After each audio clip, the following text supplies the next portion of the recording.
Welcome to our kitchen. Today we prepare a meal suitable for an ancient Roman legionary. A soup with mutton and beans, selected from the Re Coquinaria. We start with ingredients. We need mutton, black-eyed peas, olive oil, buccellatum, muria, and the spices, black pepper and asafoetida. We debone the meat, cut it into small pieces, and grind the black pepper in the mortar. We chose, with small changes, a recipe that includes some of the ingredients that the Roman legionaries had at their disposal as military rations. The recipe of the Re Coquinaria is almost identical to the one we prepare today, but we used less expensive ingredients. Mutton instead of lamb, which was one of the cheaper kinds of meat. Black pepper, which was less expensive than white and long pepper, according to Pliny. Asafoetida, which is a cheap kind of silphium, and muria instead of garum.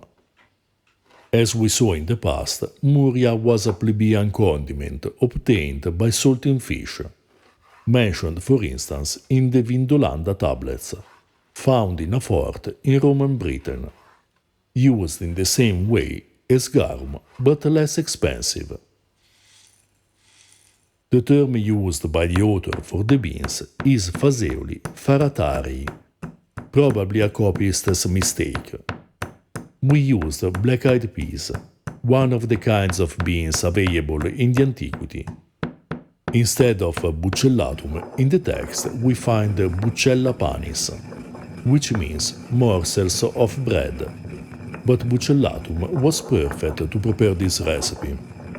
The sources don't mention vegetables, fruit or legumes, which probably weren't included among the standard rations, and depended on what the legionaries found in the places they traveled. In the Vindolanda tablets we find legumes such as fava beans and lentils, olives and apples. We boiled the meat with the black-eyed peas steeped in water overnight. We cooked them for about 40 minutes, but it can take more depending on the kind of beans and the cut of meat. When the meat and beans are almost cooked through, we add the muria, oil, black pepper and a bit of grated asafoetida. Then we add the buccellatum broken into pieces and cook for a few minutes, until the buccellatum becomes tender. Buccellatum was a type of bread used as an army ration, prepared with durum wheat flour, and cooked 2 times, until it became completely dry and easy to preserve for a long time. According to the grammarian Zonaras, it was shaped as a ring, which is a good idea for uneven cooking, because this prevented it from getting moldy and spoiling. In Justinian's Codex Iuris Civilis we read that the standard military rations during the campaign consisted in buccellatum for 2 days and bread for 1 day posca, which is a beverage made with vinegar, water and usually some aromatic herbs, and the second day wine, 2 days mutton and 1 day laridum, which is a cured pork fatback. We prepared in the past buccellatum, laridum and posca for the legionaries. You find the link to the video in the description below. An alternative to muria is salt, which is listed among the provisions for the army in Vegetius Epitoma Rei Militaris. To prepare muria or garum from scratch, we recommend our videos listed in the description below.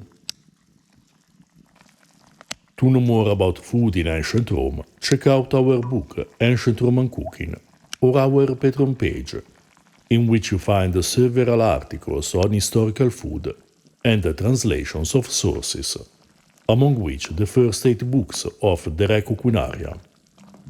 For more information about medieval cooking, we recommend the Observatione Ciborum, early medieval recipes at the court of the Franks, and the Registrum Coquine, a medieval cookbook.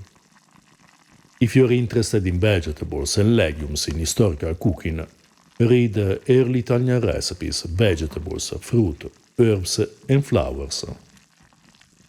To support our work, you can also buy us a beer and purchase our merchandise. You'll find all the links in the description below.